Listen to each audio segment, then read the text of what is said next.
Hi my lovely viewers. ఈరోజు నేను చేయబోయే ఐటెము ముక్కల పులుసు అండి.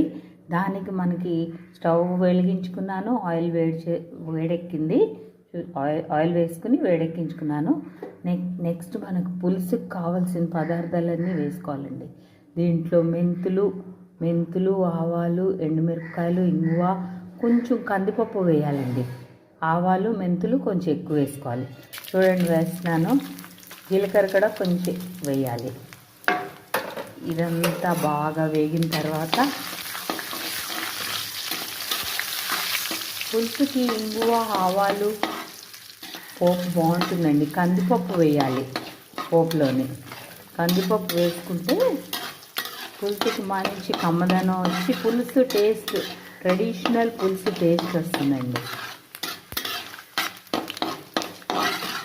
మంచి స్మెల్ వస్తుందండి. పులుసు మంచి స్మెల్ వస్తుంది. పోపు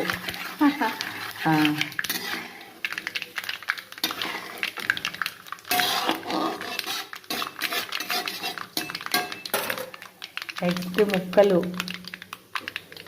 గుమ్మడికాయ ముక్కలు, వంకాయలు,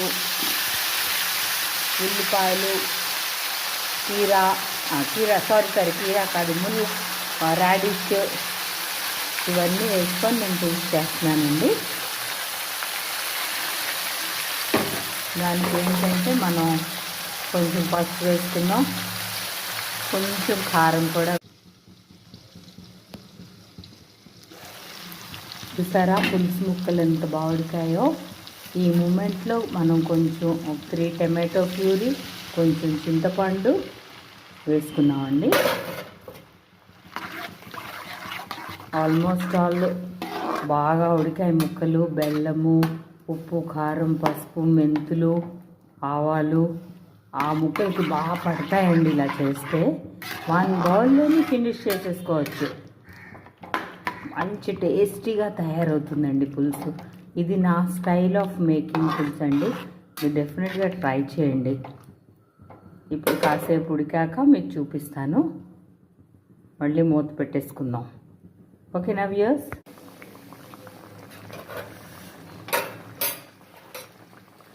చూసారా మంచి పులుసు రెడీ అయింది. చూసారా పులుసు చిక్కదనం వచ్చింది. టమాటోస్, చింతపండు అన్నీ కొంచెం వేసాం కదండి. పులుసు కన్సిస్టెన్సీ వచ్చింది.